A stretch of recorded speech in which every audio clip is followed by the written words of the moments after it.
Lucas 22, del 39 al 71, empieza este párrafo con Jesús ora en Getsemaní. Y aquí hay algo importante, ¿no? En todo el contexto que vamos a leer, porque Jesús le dice a sus discípulos, orad para que no entréis en tentación. No significa ore para que evites la tentación. Ora para que no caigas en la tentación.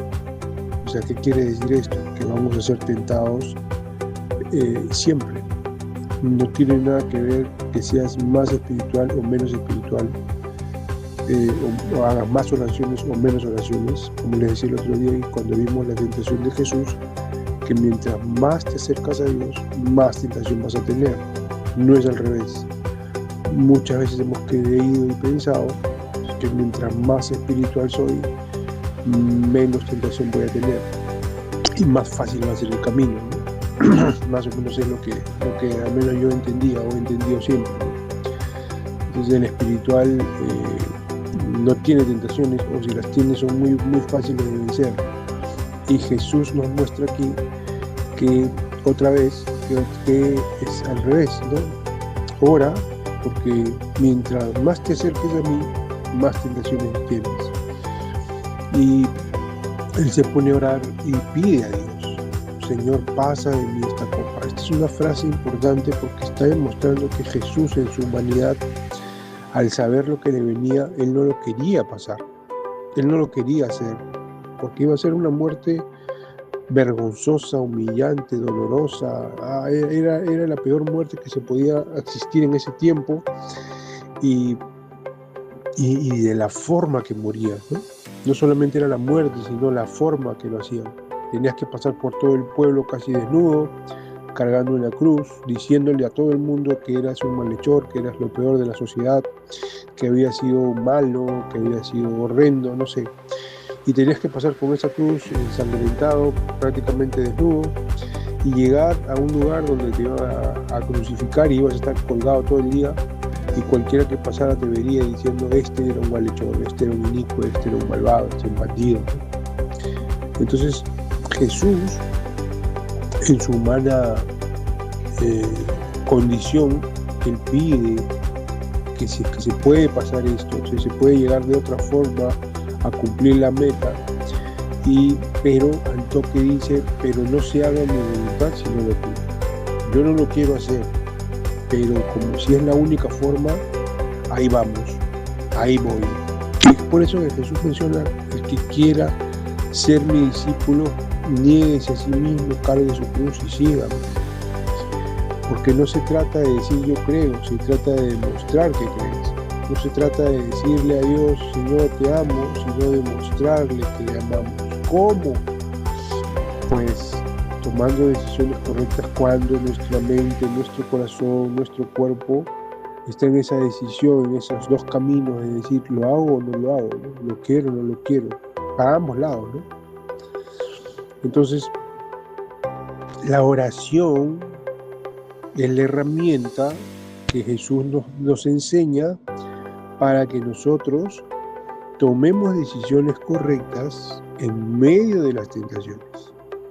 No para evitar la tentación, sino para tener la fortaleza espiritual, la fuerza mental y el panorama correcto para que tomemos las decisiones correctas. Entonces la oración nos permite a nosotros no caer en la tentación, o al menos tener una mayor probabilidad de no caer en la tentación. Y bueno, una vez que él dice esto, vinieron ángeles a fortalecerlo. O sea, la parte espiritual fortalece tu parte material, tu parte física. Y luego que regresa a ver a sus discípulos, los encuentra dormidos y les repite la frase: no estén durmiendo, orad para que no entréis en tentación. Entonces, por eso es que el enemigo no quiere que oremos, por eso es que se nos pone 1001 trabas. Incluso cuando te arrodillas a orar, que es lo que me pasa a mí, mi mente piensa 1000 cosas y me distraigo, porque el enemigo sabe que si nos saca de orar, nos elimina la oración de nuestras vidas, pues somos más accesibles a caer en la tentación. Entonces tenemos que proponernos a orar. Ojo que no es hacer un ritual, es orar. 1 minuto, 5 minutos, 10 minutos, tener una relación con Dios. Orar es conversar. Y mientras más lo hagamos, más vamos entrenando nuestro espíritu, lo vamos fortaleciendo, lo vamos alimentando y vamos haciendo que sea más receptivo a la parte espiritual. Muchos de nosotros de repente nunca hemos tenido alguna experiencia sobrenatural y estamos creyendo en fe, pero hay otros que sí, ¿no? Hay otros que sí han tenido experiencias sobrenaturales, tanto buenas o malas, pero han visto, han palpado, han experimentado cosas que no son de este mundo. Y eso debería ayudar a que puedan desarrollar mucho más la fe. Entonces, hay que poner dentro de nuestras prioridades diarias la oración. Entonces, la oración es la que nos ayuda a permanecer y la palabra es la que nos hace crecer. Entonces, estas dos tienen que ir de la mano. Tenemos tanto que orar como leer, comer. Inmediatamente después de esto viene el proceso de Jesús, viene el arresto de Jesús y viene Judas trayendo a toda la multitud sabiendo que Jesús estaba solo con sus discípulos en el monte Getsemaní donde estaban orando. Entonces él va corriendo y aprovecha esa oportunidad para entregarlo. Y Jesús le da la última oportunidad para que él se arrepienta. Siempre que Jesús o Dios está dando oportunidades para que el hombre se arrepienta de forma libre, consciente y por decisión propia o por voluntad propia, hace una pregunta. Y esto es maravilloso. Las preguntas que Dios hace para ayudarnos a entenderlo. Por eso es que es tan importante la palabra. La palabra hace que nosotros razonemos. Y Jesús le dice a Judas, cuando Judas lo besa, y dice, con un beso entregas al Hijo del Hombre. No lo está acusando, no lo está juzgando, no lo está señalando, no lo está despreciando. Le está tratando de hacer entender, Judas, ¿vas a seguir siendo un traidor? ¿Vas a traicionarme? ¿Estás convirtiéndote? ¿Has aceptado este pecado y vas a traicionar a tu maestro, al Hijo del Hombre, a Dios? Pero Judas no reaccionó, porque él ya había dejado que el pecado entre en su corazón y Satanás entre en su corazón y había consumado ese pecado. Y entonces de los discípulos agarran la espada que tenían y dicen, vamos a afilar espada, y Jesús le dice, no, pero Pedro agarra la espada y corta la oreja, porque en el pasaje anterior, ¿se acuerdan? Cuando él habla y le dice, el que no tiene espada, compre una capa, venda su capa y compre una espada. Y ellos entendían que era para hacer una guerra, una revolución. Y entonces Jesús les dice, no es así. La espada no simboliza una pelea física. La espada simboliza una época, una etapa que van a vivir de persecución, de guerra, de pelear. Pero pelear no físicamente, sino espiritualmente. Crecer ahora por sus propios medios. Y acá lo confirma Jesús, diciéndoles, no usen la espada no es para pelear, no somos unos revolucionarios que vamos a sublevarnos contra los gobiernos de acá. Vamos a obedecer, vamos a tener que pasar una etapa distinta. Y entonces Pedro le corta la oreja a este hombre y Dios lo sana, eso lo sana. Y entonces luego viene inmediatamente después, viene que Jesús es llevado hacia los sacerdotes y Pedro, que lo seguía de lejos, se sentó en una fogata cerca de la casa donde estaba Jesús para ver qué estaba sucediendo. Y una mujer le dice, tú eras de ellos, ¿no? Y otro le dice, tú eras de ellos. Y él dice, no, yo no soy. Y comienza a negarlo Jesús. Y en la tercera negada, Jesús lo mira. Hacen contacto visual, se llegan a ver, desde lejos se llegan a ver. Pero no era una mirada otra vez de juzgar, no es una mirada de decir, ves, pecaste, eres un traidor.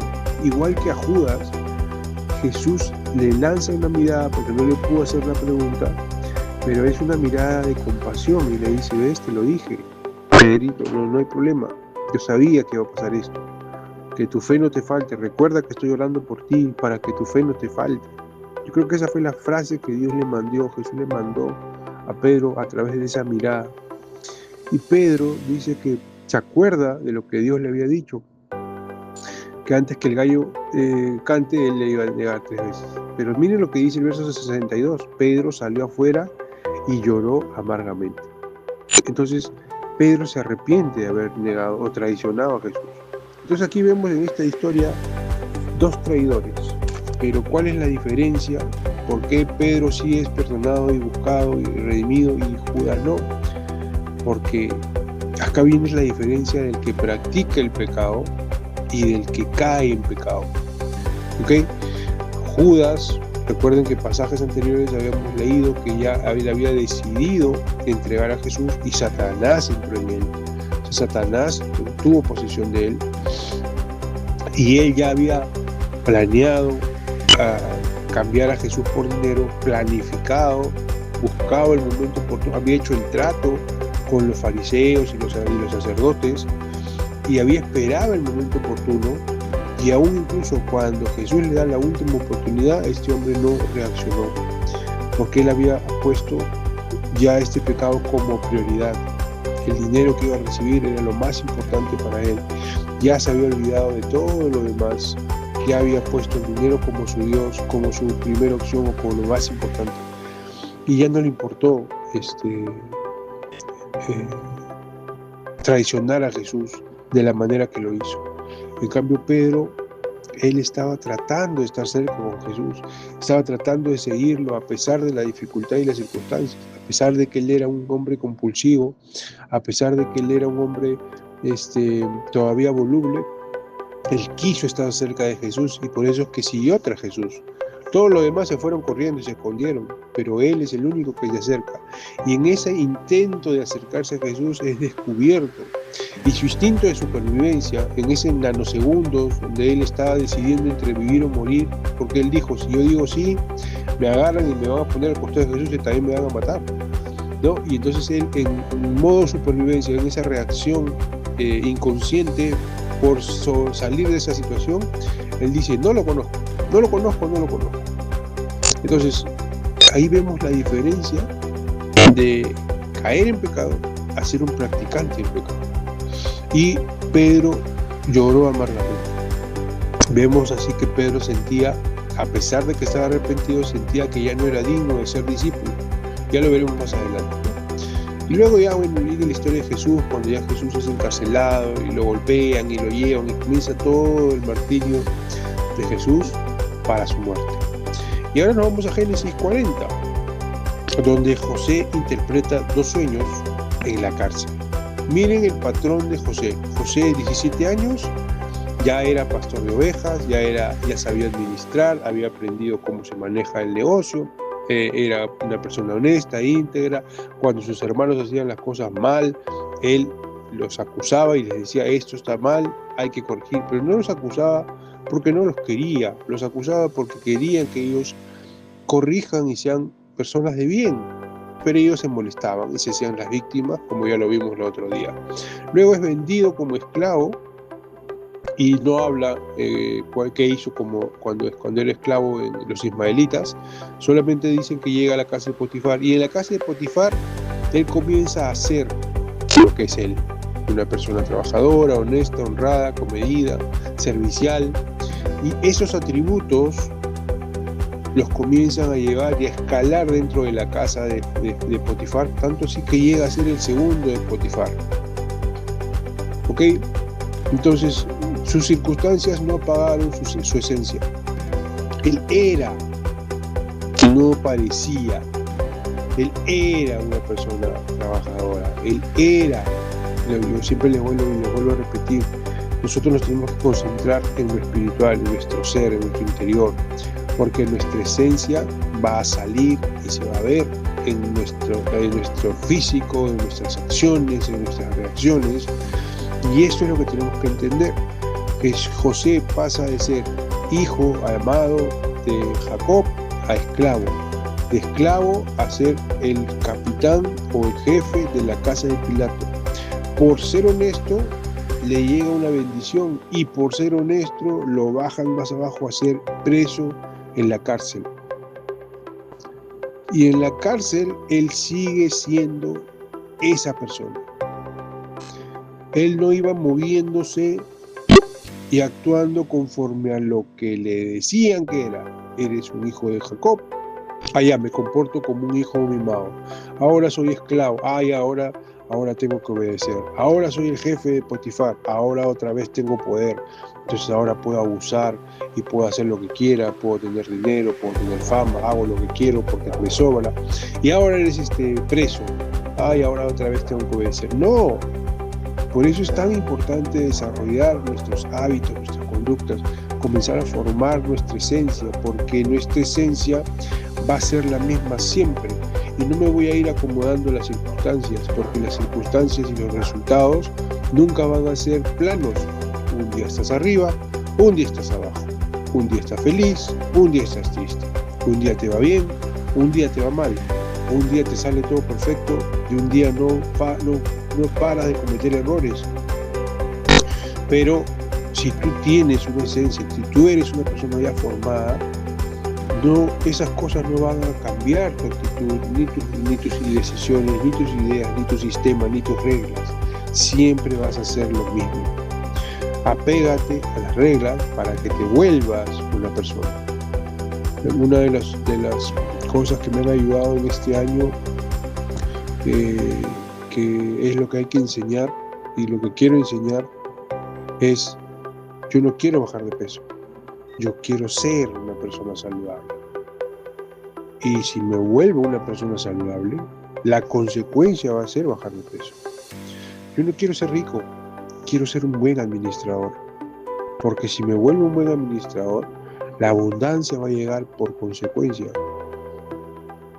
Yo quiero ser un hijo de Dios, porque si soy un hijo de Dios, voy a desarrollar actitudes de administrador, de disciplina, de carácter, de aprender a negarme a mí mismo, de aprender a tomar decisiones correctas. Y por ende, todas las demás áreas se van a ir acomodando, porque no importa lo que haces para parecer hacer algo, tienes que ser. Esto es algo que lo tenemos que entender, y en esta historia Dios nos lo muestra clarito. Las circunstancias no cambiaron la actitud de José, porque José no se acomodaba a las circunstancias. José era a pesar de las circunstancias. Y cuando llega a la cárcel, José seguía siendo el mismo, y de llegar a ser el preso que nadie conocía, otra vez su esencia lo lleva a ser el segundo de la cárcel, el jefe, la mano derecha del jefe de la cárcel. Y entonces vemos el patrón cómo se va repitiendo, independientemente de que esté bien o que esté mal, de que le vaya bien o le vaya mal, de que reciba bendición o reciba maldición. Él seguía siendo José. Su ser, su interior, su vida estaba formada, y él había aprendido a que él tenía que seguir las reglas, le vaya bien o le vaya mal. Él era José. Él era un hijo de Dios, él era el hijo de Jacob, él era un administrador, él era un acomedido, él era un servicial, él era, no parecía. Y si lo comparamos con la historia, vemos a Judas y Pedro. Los dos servían a Jesús, pero uno era discípulo de verdad y el otro simplemente hacía las cosas por conveniencia, porque las circunstancias se lo permitían. Cuando él vio que las cosas ya no caminaban bien, sacó su verdadero ser. El lobo vestido de oveja sacó sus garras en el momento en que sintió que ya no servía o ya no tenía el beneficio que estaba obteniendo en los primeros 3 años. Entonces, no hay que parecer, hay que ser. Y esto es lo que se nos tiene que quedar grabado. José llega a ser el segundo de la cárcel, y llegan 2 presos importantes, el copero y el panadero del rey. Y ellos, el jefe de la cárcel los pone a cargo de José. Y José los atendía, les servía, los cuidaba, y un día se levantan tristes, y José va y les pregunta, ¿qué les pasa? ¿Por qué están tristes? Y ellos dicen, hemos tenido un sueño, ¿no? Y no hemos tenido quien lo interprete. Y José se los interpreta, y él dice algo maravilloso, porque José era, y esto es algo que me impacta, porque en el verso 8, de Génesis capítulo 40, ellos le dicen, hemos tenido sueños y nadie los quiere interpretar. Entonces le dijo José, ¿no son de Dios las interpretaciones? Contádmelo ahora. Entonces él sabía que tenía un don de sueños a raíz del sueño que había tenido, pero él no atribuye esto a él. Él no atribuye ese don a su esfuerzo o a que él era especial. Él se lo atribuye a Dios. Y es lo mismo, es la misma respuesta que le da a Faraón. O sea que él no cambió.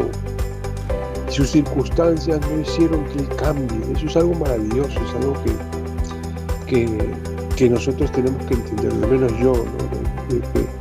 Que las circunstancias no tienen que cambiar nuestra vida, las circunstancias no tienen que cambiar nuestras ganas, las circunstancias no tienen que cambiar nuestras convicciones. Estos hombres le cuentan el sueño, José los interpreta y le dice al copero, cuando tú regreses, hazme el favor de acordarte de mí y sácame. Porque miren lo que dice el verso 15, porque fui hurtado de la tierra de los hebreos y tampoco he hecho aquí porque me pusiesen en la cárcel. Él sabía que las circunstancias que estaban pasando no eran porque él había hecho las cosas mal, y que ha vivido injusticias tras injusticias, pero él confía en Dios y no le atribuye esta injusticia a Dios, él le atribuye esta injusticia a lo natural. Él entiende y dice, tengo momentos buenos y tengo momentos malos. He tenido me han robado de mi pueblo y me han traído para acá, y aquí he seguido siendo íntegro, y aquí también me han metido a la cárcel por ser íntegro, pero seguiré siendo íntegro, porque mis circunstancias no van a cambiar mi actitud y mi esencia, porque yo soy, no parezco. Esto es algo maravilloso, así que se los dejo para que lo puedan analizar y reflexionar. Salmo 31, para terminar, el verso que me encantaron son los versos últimos del Salmo 31, verso 23 y verso 24, dice, amad a Jehová todos vosotros sus santos. Miren lo que dice, a los fieles guarda Jehová. Grábense esto, a los fieles guarda Jehová, a los que están por convicción y no por acción, a los que están porque creyeron y no porque les conviene, a los que están firmes sin importar que pase algo bueno o algo malo, a esos guarda Jehová. Pero a los que actúan con soberbia recibirán también su pago en abundancia, pero de acuerdo a esa soberbia. Ahí dice, Dios no me ayuda, Dios no me resuelve mis problemas, Dios no quiere escucharme, me voy. Prefiero hacer la vida a mi manera. Bueno, hazlo a tu manera. Dios no te va a robar porque Él te está dando una oportunidad. No estamos haciéndole un favor. Y luego dice con verso 24, esforzaos todos vosotros los que esperáis en Jehová, y tome aliento vuestro corazón. Dos palabras maravillosas: fidelidad, esfuerzo y ánimo.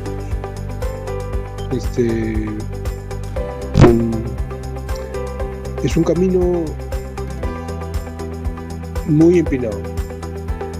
Es un camino donde hay que esforzarse, hay que pelear. Y pelear contra lo más difícil que tenemos en la vida, nosotros mismos.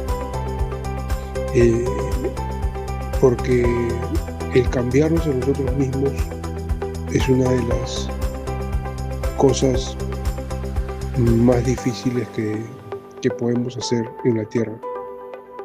porque cuando se trata de otra persona, juzgas la acción. Cuando te evalúas a ti mismo, juzgas la intención. Y ahí está la diferencia. Y por eso que eres muy pasivo cuando hablas de ti mismo. Te justificas. Y dices, no, yo no quería, pero lo hice porque, bueno, hoy día fue muy difícil. Y justificamos nuestras actitudes por la intención que teníamos. Y no juzgamos nuestras actitudes por la acción. Por eso es que Dios dice, no juzgues para que no seas juzgado. Con la misma vara que mides, vas a ser medido. Entonces, si cuando tú hablas de otra persona, juzgas su acción, Dios va a juzgar tu acción. Entonces, cuando tú juzgues a otra persona, no la juzgues por la acción, juzga por la intención, al igual como lo haces contigo mismo. O mejor, trata de ser más duro contigo mismo. No te permitas justificación alguna. Y si fallas, como Pedro, y si pecas, como Pedro, solamente arrepiéntete y pide perdón y vuelve a empezar. Y vuelve a empezar. Y vuelve a empezar. Porque en este camino de la vida que tenemos, lo importante no es la meta, sino es el viaje. De nada sirve que llegues a la meta si tu viaje fue un desastre. Entonces disfruta el viaje, disfruta el camino y anda corrigiendo las cosas que tienes que corregir. Y prepárate para que cuando llegues a la meta, llegues preparado. Porque cuando se presente la oportunidad, puedas tomarla y no dejarla pasar. Porque las oportunidades no pasan si la viste o no la viste. Pasan porque cuando pasaron, no estabas preparado para verlas. Así que no estés pidiendo oportunidades. Las oportunidades están todos los días. Comienza a trabajar en estar listo para que cuando llegue la oportunidad puedas cogerla y usarla para ti. Poder salir y llegar a la meta y a los sueños que tienes. Así que a volver a empezar. Señor nuestro Dios y Rey, te damos gracias por tu amor y misericordia. Gracias por tu palabra. Gracias porque nos hablas, Señor. Gracias porque tenemos que entender y que tenemos que trabajar en nuestro ser, en nuestra esencia, en lo que somos, en lo que creemos. No por emoción, sino por convicción. Y que cuando llegue la prueba podamos estar firmes y ser fieles. Y si por algo fallamos, pues esa falla no nos saque de tu camino, sino al contrario nos sirva para corregir, para enmendar y para seguir creciendo. Gracias, Señor. Ha estado muy bonita tu palabra. Que quede en nuestro corazón grabado y lo podamos aplicar en nuestras vidas cada día. En el nombre de Jesús. Amén. Gracias a todos. Bendiciones.